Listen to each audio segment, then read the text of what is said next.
Welcome to the Tipping Point Show. I'm Jimmy Evans. I'm honored today to have joining me on the show former Minnesota Congresswoman Michele Bachmann. She currently serves as the Dean of the Robertson School of Government at Regent University.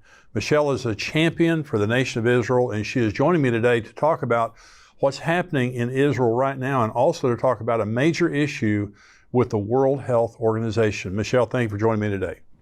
Thank you, Jimmy. It's always great to be with you. Well, you too. And, you're a champion for Israel. I see you on the ads for, the Christians and Jews, and what a wonderful organization that is.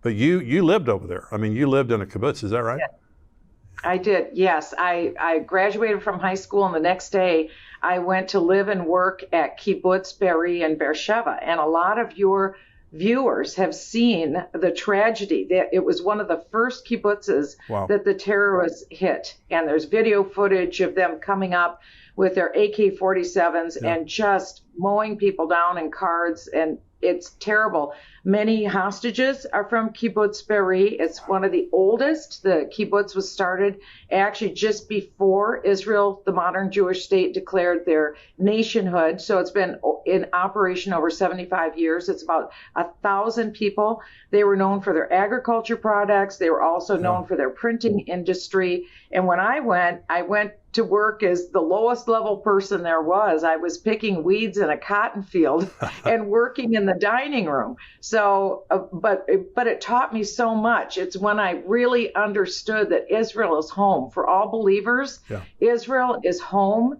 And this identification that we have with Israel that God talks about in the Bible, it comes so real when you go there. And so I'm just grateful to have had that chance so many years ago in the early 1970s to live there. And then I returned in 2016 and I was in the dining room with little children. I went into their classroom. I spent time with them. And I've just been weeping over those children. They would have been about 12 or 13 years old now. And so I wondered how many of them have been impacted. And so it's very personal for me. Oh, that's just shocking. So when you lived there, Michele, was the Gaza in the hands of Israel or in the hands of the Palestinians? Well, good question. Gaza has been in the hands of Israel really since the modern Jewish state for 75 years. They have had effective control over that region. There were various skirmishes, but when I was there in 74, we would take an old school bus and just drive a couple miles to get to the Mediterranean Sea to body surf in the water. And so the Palestinians were right there, and we would just easily have access, just drive over, and the people didn't bother us. The people were sweet. We talked to the local people. But then Islamic supremacist elements came in, Hamas, and they kept whipping people up into this hatred of Jew frenzy to the point where Israel was forced to erect a fence and then a wall just to protect themselves. It wasn't from incursions from Jews going into Gaza. It was just the opposite. It was from rockets and incursions and knife attacks and gun attacks coming from Islamic supremacists into Israel. So it just kept growing to the point when 2005, Israeli citizens were actually tired of sacrificing their sons and daughters to try and keep the peace in Gaza. And so they thought, let's just give them the land. And that's what Israel did in 2005. They gave the land over to Gaza. And instead of taking the best real estate in the Arab world and make something out of it, they really prostituted themselves to the Iranians, and they gave that land as a staging ground for terror from Iran against the Jewish people. And we saw this on October 7th, this act of genocide, which is the foreign policy of Iran. Iran's foreign policy is the complete genocide and annihilation of the Jewish people in the land of Israel. That's it. And their proxies live in Gaza, and their proxies live in southern Lebanon and in Syria, doing their bidding and doing their work. And that's where the world is now. We have moral clarity. We see good and evil. We see right and wrong. And at this point, there is no question this is an unprovoked terror attack meant to bring about the genocide of the Jewish people. And so that's really the world's question. Will we stand with the innocent people of Israel, or will we stand with the terrorists who aren't done? This was stage one for them. Yeah. They won't be done until they kill every Jew and move them out of Israel. So that's their goal. That's where they want to go. So the United States needs to get this right. And I'm very upset about what I've seen coming out of the Biden administration, because the Biden administration, with Secretary of State Blinken, National Security Advisor Jake Sullivan, and President Biden are making all the wrong moves and sending all the wrong signals. Yes. They're embracing Qatar, which is a foreign terrorist supporter, and Qatar is the host to Hamas. Yes. All of these very wealthy heads of Hamas, they've been made wealthy by us, as a matter of fact. They live in Qatar. That's where they planned this battle, was in Qatar. And instead, our nation is embracing Qatar, and we're pushing Netanyahu right now to hold back. Yeah. And not eradicate Hamas out of Gaza, because Gaza is Hamas. Hamas is Gaza. Right. And Qatar is the financer for all of this. Well, you know, the Biden administration is calling for the creation of a Palestinian state. And so you were talking about making all the wrong moves. And they would be forced to give up East Jerusalem and the West Bank, you know, in addition to already giving up Gaza. And so that would be, from a foreign policy perspective, Michelle, just kind of give your perspective on what would happen if, because ultimately we know the end of the story, and that is there's going to be Armageddon, and they're going to march against Israel to try to force them out of the land. But from a foreign policy perspective, just give your opinion, like, what do you think is going to happen in the weeks and months to come related to the pressure on Israel to give up more land? Well, the United States continues the pressure that they're putting on Israel right now, and that's don't go in, don't take out Hamas. If Benjamin Netanyahu and the unity government agree to that, that will bring about the demise of Israel. Because if the pressure goes on for Judea and Samaria to be handed over in some sort of a state, it would be a terror state. It would be the Islamic State. That's right. What we're seeing in Gaza. Right. That's the Islamic State in Gaza. We would see the same thing in Judea, Samaria, what they call the West Bank. It'd be a squeeze motion, because on the west side you've got Gaza. On the east side you have Judea, Samaria. That's a squeeze with that little bit of the 1947 boundaries that would be left for Israel. It'd be a suicide pact. Yeah. Israel knows they could never agree to this. But again, Jimmy, it's important that your viewers understand this. Who did Joe Biden have in charge of his Middle East policy? Who did he have in charge of his Israel policy? It was Robert Malley. Robert Malley is a pro-Iranian advocate and has been forever, and a big anti-Semite. That's who is in charge of the policy. It came to light that he was passing classified information to the Iranians, the guy who's in charge in the Biden White House. And even worse, he put pro-Iranian individuals, actual Iranians, in positions of decision-making at our U.S. State Department. Wow. The question is, are these people still in these positions? Are they still calling the shots? That's who was running U.S. policy. Malley lost his position because it came out that he actually was involved in this transfer of classified information. But then we found out it was even worse, that he put pro-Iranian individuals calling the shots in our U.S. State Department. That's how corrupt our position is. And this is what we know biblically that you have shared so beautifully, Jimmy, to your audience. It's this. When nations and individuals curse Israel, the nations and individuals are cursed. That's right. When we bless Israel's nations and individuals, we are blessed. Maybe in part, the reason the United States is suffering so much right now is because of the cursing that's come out from our official policy toward Israel. Yeah. And so we should never impress upon the Israelis that they have to stand by. It sounds good, quote, humanitarian assistance, whether it's from the UN or the US or the EU. The EU just announced this morning they're the biggest funder of the Palestinians. They announced this morning that they're going to triple their humanitarian relief. Okay, sounds great. But guess what happens? Egypt is saying, no way, we're not letting the Palestinians out of Gaza. They're agreeing with Hamas. Jordan says, no way, we're not taking any of these refugees. Right.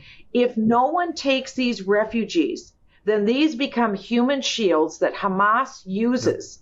And they will parade them on CNN cameras for the world to see, and then Israel will be condemned. We have no way of knowing where the food or the water or any of the relief is going, because Gaza is Hamas. Hamas is Gaza. Yep. These people, the Palestinians, need to be released out of the southern border at Rafah, at Egypt. They need to be released, and they need to be sheltered in an Arab country until this conflict is over. That's real humanitarian relief. And then we can send water, food assistance to these 2 million Palestinians wherever they go. But we are effectively resupplying Hamas.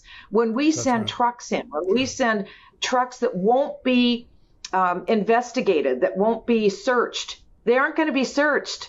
So when these trucks go in, they'll probably have munitions, armaments, supplies, and even the trucks will be used against the Israeli Defense Forces. So the absolute wrong measures are being taken by the Biden administration right now. And that's why those of us who are believers in the United States, we have to pray. We have to pray and ask the Lord that our government would come into alignment with God's word and bless Israel stop the cursing that we're currently doing in the United States. That's exactly right, Michelle, and that's very well spoken.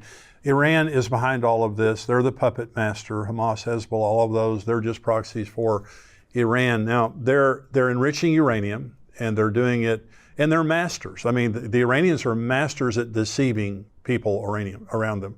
And the International Atomic Energy Agency has tried to keep tabs on the progress the Iranians are making in enriching uranium, and they've done a terrible job. The Iranians have taken the cameras out, they have defied them. And at last report, the Iranians are enriching uranium at 80%, which is almost weapons grade. I read a report on Sunday that said that they could be 3 to 4 weeks away from getting fissile material that basically make a dirty bomb, and they have a hypersonic missile that can reach Israel in 400 seconds. So what is your perspective? My perspective is at some point in time, Israel has to preemptively strike Iran. I don't know how they cannot take care of that. They struck Iraq, they struck Syria from plutonium plant there. And so do you think at some point in time that Israel has to preemptively strike Iran, or what do you think is going to happen? Well, unfortunately, the Obama administration stopped Israel from a preemptive strike. We could have dealt with this a long time ago, because remember, it must have been about 8-9 years ago, the Ayatollah of Iran wrote a book, and it said, we will annihilate Israel in 25 years. If history has taught us anything, it's when a madman speaks, you listen to what they're saying. So they absolutely intend to annihilate Israel. Again, when he wrote that book, about 8-9 years have lapsed. We now have 16 years to go before they believe they'll see completion. And you're right, they're very far along. They have hidden silos. They have put their nuclear plants under mountains that are impenetrable. It's a very difficult place from Israel. For Israel to do a preemptive strike, they essentially have to have tacit permission from the United States, because you need to have staging ground. You need to have bases. But I was served in the United States Congress on the Intelligence Committee when all of a sudden we were learning information from the New York Times, and it appeared that the Obama administration was outing Israel and saying, oh, Israel's going to use an air base in Azerbaijan. That's where they're going to stage. That's where they're going to do their preemptive strike. Israel would have done the world a huge favor. But the Obama administration constantly undermined Israel, because remember, what we are seeing right now, Jimmy, is the actual effect of Barack Obama's foreign policy. He said he wanted Iran to become a regional power. With the efforts of the Biden administration to essentially defeat Israel right now and to pick up Hamas and make sure that they eventually win in this effort and push Netanyahu out of office, what will ultimately happen is that Iran will have that little period of time to do their enriching so that they will get to the weapons grade level. They'll have the nuclear weapon. Once they have the nuclear weapon, this is one thing you can take to the bank. Iran will use it. You bet. They won't be like other nations that have nuclear weapons who have the brains not to use them. Iran is completely different. They are madmen. They will use the nuclear weapon. They will use it against Israel. But again, prophetically, the Bible says that people in Israel will think that all is lost, all hope is lost, that everything is done. But God will save them. God will deliver them. But nonetheless, our administration in the United States is putting us in a position of cursing. That's the point. Should they do a preemptive strike, Israel? Well, Israel has a lot on its hands right now with their western border, with Hamas, with their northern border, with Lebanon and Syria. They're in a world of hurt right now, and you've got the EU tripling its support for Hamas and the United States rendering aid and comfort to Hamas. So when we're doing that, Israel's in a very difficult place. And then to expect them to go out and do a preemptive strike against Iran is unrealistic. It's just they can't do it without our help. We've got a lot of the satellite overhead architecture that they would depend upon to have something like that be successful. The most successful thing that Israel has is something that Prime Minister Netanyahu said to me in a foreign policy meeting that I had with him in his private offices in Jerusalem. And it was this. He said, Michelle, our foreign policy is miracles. It's been true for all of time. It's true now, and it will be true forever. Israel understands, at least through Prime Minister Netanyahu, they must depend upon the strong right arm of a holy God. That is Israel's deliverer. And I'm sorry to say that the United States administration is not putting the United States in a place of blessing. Far from it. Just the opposite, 180 degrees different. The Biden administration, by using the colloquial term humanitarian relief, is actually protecting and creating a safe space for Hamas and Iran, because Iran, Hamas, these terrorists, they're all one and the same. And he's creating a safe space for the supply lines so that Iran can achieve their objective, which is the annihilation of the Jewish state. Absolutely. Well, thank you for your perspective on all that, because you know so much about that, and you're able to articulate it in a manner that helps people understand this is a very, very serious situation that's going on in Israel. And from my perspective, it doesn't look like it's ramping down. It looks like it's ramping up. You're right. The rhetoric and all that. So let's talk about the World Health Organization. Now, you and I were on Daystar together, and you were talking about the World Health Organization. This is something that is so alarming, and this has been going on for quite a while. Kind of bring us up to date about what's happening with World Health Organization. Sure. Well, I attended the annual meeting, the World Health Assembly in Geneva, Switzerland in 2023. So it was the end of May 2023. And any of your listeners can view the meetings. They're available at who.int. And it's the 76th World Health Assembly. And just go and click on the videos for the afternoon roundtable meetings. And there you will see the heads of the WHO laying out the timeline, the strategy, and the content of what they want to do. And this is it, bottom line. They introduced 307 amendments to the international health rules and a proposed global pandemic treaty. They will synthesize these documents. They plan to meet back in Geneva in May of 2024. There, if no nation objects to the new document, it will be automatically adopted. And what will the document say? It will say that 193 member states who are part of the United Nations, World Health Organization, that's the face of the healthcare arm of the United Nations, all 193 nations will voluntarily give up their national sovereignty over healthcare decision making. So public health emergencies of international concern would no longer be announced by the individual nation states. They would be announced by the WHO. So the acting general of the WHO would have the power, over all 193 nations on earth, they would have the power to issue a lockdown for all nations. They would have the power to say that we have to wear masking again. They would have the power to close down churches, to close down businesses, to close down schools. They would have the power to mandate vaccines. So that's the level of international power and control. And Jimmy, effectively, what they would be given, when the nations agree to do this, they will be creating a platform for global governance, Absolutely. for one world government. That's why that's important to your viewers, because the nations are about to create a platform for global governance. And Jimmy, this has been headed by the aggressive tactics of the Biden administration. This was their idea. They're leading the charge. Yep. And when I was in Geneva in May, there wasn't one nation that opposed this. Our Health and Human Services Secretary, Xavier Becerril, was there. And he was saying, we're all on board. We are in agreement. The climate czar, John Kerry, was there. We're all on board. We're all in agreement. They were tweeting big support for handing over our national sovereignty on healthcare decision-making to the United Nations.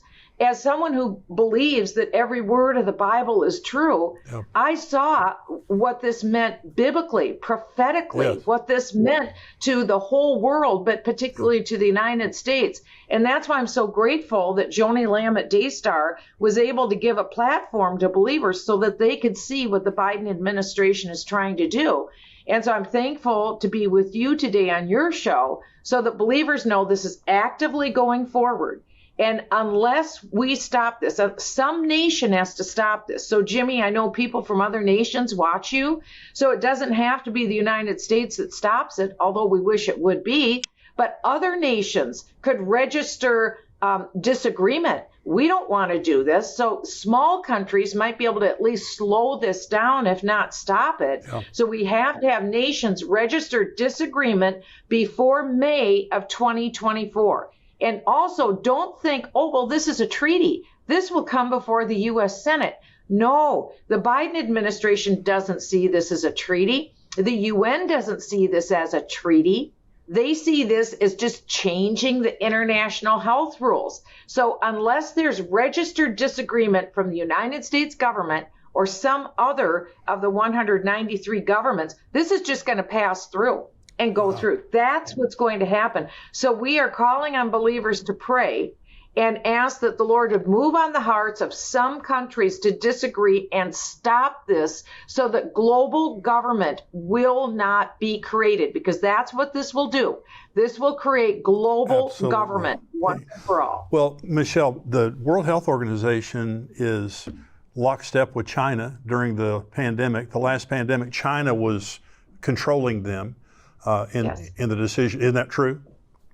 Yes, 100% it's true. The biggest contributor to the WHO is the United States of America. Bill Gates is the second largest contributor to the WHO. But China is the neck that turns the head of the WHO. So China calls all the And China, of course, is a nation that surveils all of its system, its citizens. And this is what would happen if this goes through. We would all be surveilled. We'd be under surveillance. We would come under censorship. Essentially, our lives would be parallel to what the lives are of people in China today. We would come under total control, surveillance, censorship. Our economy would be hampered. That would be the future of our world. No one wants that in the United States. No one wants that. Well, for the first That's time, why this is so imperative. For the first time in American history, there would be an entity outside of the government, of elected officials, that could take control of our government. Yes, in essence, you'd see the end of our experiment in self-government in the United States. That's what this does, Jimmy. This hands the reins and controls of government over to an external, international, global governance entity. Wow. So the people can talk to their congressmen, their senators. Yes, and senators. And tell them this is important. So you were a former congresswoman, so they just contact them and just write them an email, write them a letter, and just tell them that they're concerned? That's right. And tell them we're demanding that you get the United States out of the World Health Organization. President Trump did. He filed all the paperwork with the UN to get the United States out of the World Health Organization. That would have defeated this effort completely, 100%. And he was on the way to doing that, but then President Trump didn't return to the White House. On the first day in office, President Biden put the United States government back into the World Health Organization. So whether your viewers have a Republican representative or a Democrat representative, it doesn't matter. Yeah. Contact your senators, your U.S. senators, and your members of Congress and tell them, get the United States out of the World Health Organization. I don't want to see the United States go into this global governance that's being planned next May at the World Health Assembly. Well, it's the Antichrist system. It's just you're seeing the beginnings. System. Well, the World Economic Forum is another sinister organization that wants to take control of the world, and President Biden is a disciple of Klaus Schwab, very involved in the World Economic Forum. And this gets into kind of a conspiracy thing, but Bill Gates is on the record, and the World Economic Forum, they're on the record as stating that the global population needs to be decreased. There's too many people, and they want to decrease the population. Well, one of the ways you could do that in a very sinister way is to mandate vaccines. You know, if there was a vaccine, and, you know, the COVID vaccine has been, you know, accused of a lot of things and the deaths of a lot of people. But the World Economic Forum, the World Health Organization, those organizations and their ideologies coming together and taking control of the governments of the world, it would be a dark day for the world and the innocent people of the world, for our futures and destinies be controlled by people like that. Well, and it takes away people's freedom. All we've ever known, Jimmy, every day of our life when we woke up, we knew that we lived in a free country, and we knew that the United States was the economic and military superpower of the world. All of that rebalancing is changing right now. And if these global governance people have their way, they'll reach their dream as soon as May of 2024. It will take a while to implement.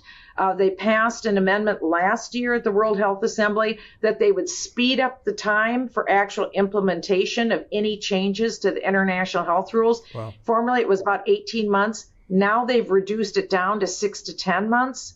So they want to actually put this into place. So, you know, presumably by 2025, early 2025, we would be in the global governance system. Wow. Michelle, I want to thank you so much. You're so busy, and you're the dean of the Robertson School of Government there at Regent University, and you've got so much going on. I want to thank you for taking your time to be with me today. Is there anything else you want to share with the audience before we go? Sure. I think people shouldn't give up hope. I mean, the things that I have said today are very difficult to hear. We shouldn't be discouraged. We need to read the word. We need to obey the word and love the Lord.